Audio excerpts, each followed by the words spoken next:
massive money anomalies. At dito sa atin sa Pilipinas, tayo ay tahimik pero may nangyayari din po. May nangyayari din. Hindi lang ninyo alam ang mga kaso pero merong malalaking kaso. Okay? Merong yung isang aspekto, yes. Yes, Bishop.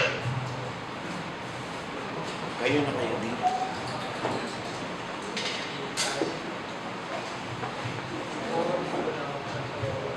Yung pong mga katangian namin bilang pare ay po ang aming seminary formation.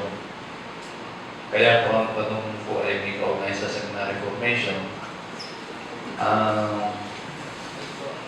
Paano po kaya yung pagbabago ng pananaw na yung sa seminary formation ay hindi lamang yung sa nabagitin yung passing exams, kundi paglago sa pananampalataya. Hindi lamang doon sa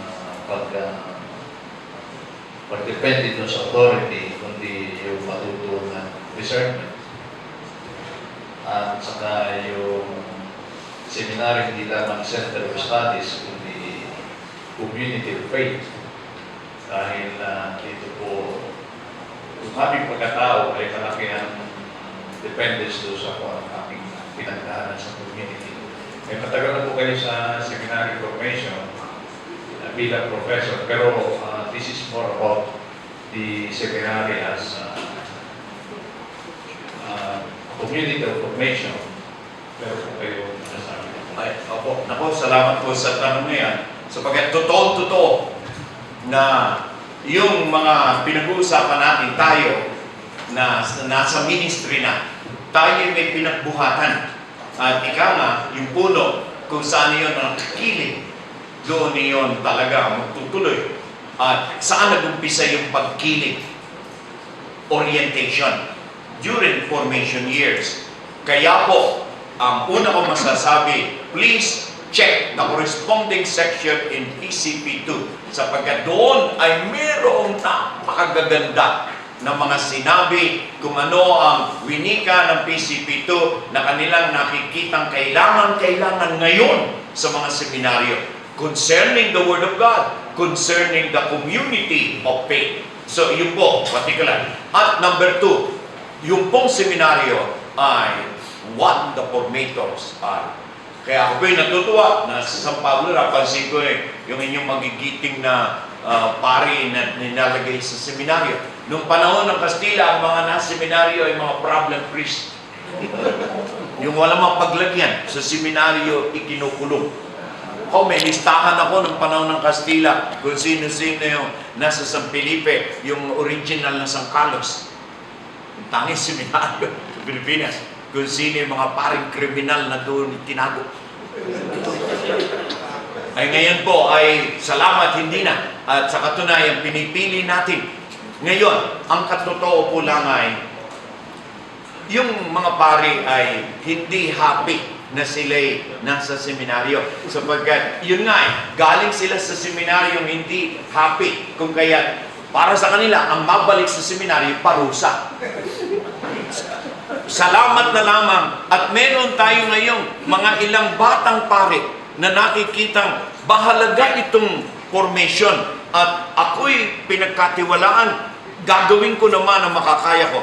Ang mahalaga po lamang ay yung corrective sapagkat nangyayari, maniwala kayo sa akin, ito nakikita ko ulit-ulit na ang nagsasabungan ay mismo mga formators. Na sila hindi magkasundo, na sila nag-iiringan, kung kaya't ang kaawa-awa ay mga seminarista. Iyon po ay napaka-common sa Filipino seminaries. Iyan. Kaya, pag kayo nakakita ng isang team na nagkakaintindihan na talagang team, nako, ang mga bata ay suswertihin.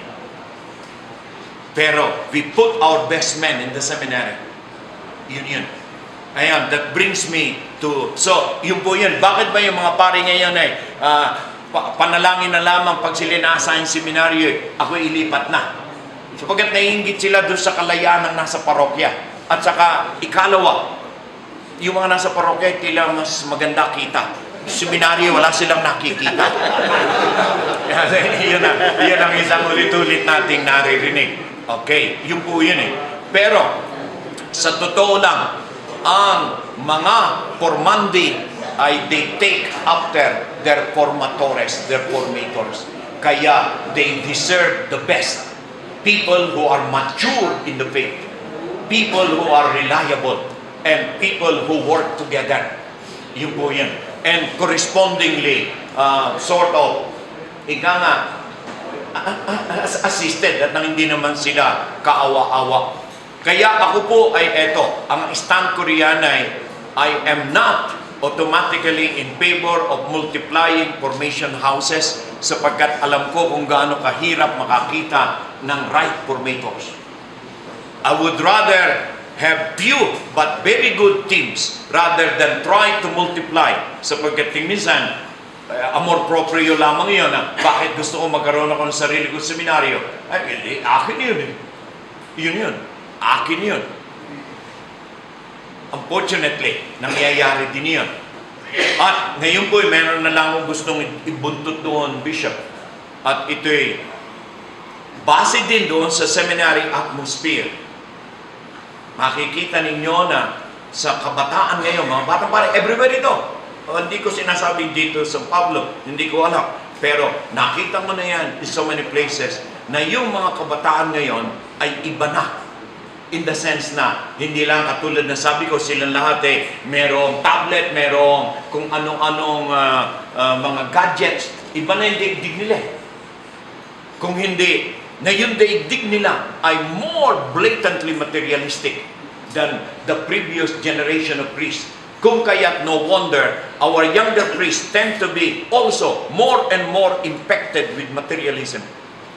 Much more. Very pronounced po yan eh. Pag nag-meeting kaming mga formators, yan on, lumilitaw na ano yung kanilang nasasagap doon sa kanilang mga bata. Na mga seminarista pa lang ang pinag-uusapan na anong kotse bibilhin. Na mga seminarista pa lang alam na na-classify na nila mga parokya kung saan sila ma-assign at kung saan magagawa na nila yung kanilang pinapangarap. Sa mga tuwid, yung pagpapari ay hindi in the first place about serving. But it is more as another profession that is measurable in its success in terms of what economic advantages I can get from it. Yun po ang malungkot. Yun ang malungkot. Pero nangyayari yun. Kaya din kapuna-puna. Kapuna-puna. Ito yung nakita ko na rin sa iba-ibang diocese na minsan, yung mga kotse ng batang pare, mas maganda kaysa doon sa mga matatanda. Nag-umpisa agad sila sa maghaha. Na, ewan mo, baka mas marunong lang silang pumili.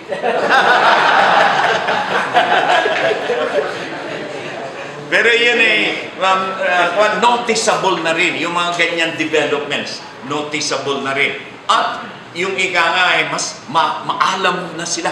Bago sila maging pare, maalam na sila kung ano-anong mga pampalubag kalooban sa isang trabahador na napapagod. Pero sasabihin ko because seminarians pa lamang nakita na nila sa mga pare. Kaya pag sila na ngayon, they have improved on it. Yun. They have improved on what they have observed.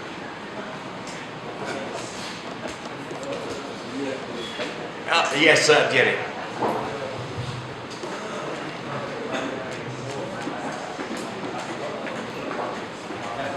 Ito ang matagal seminaryo.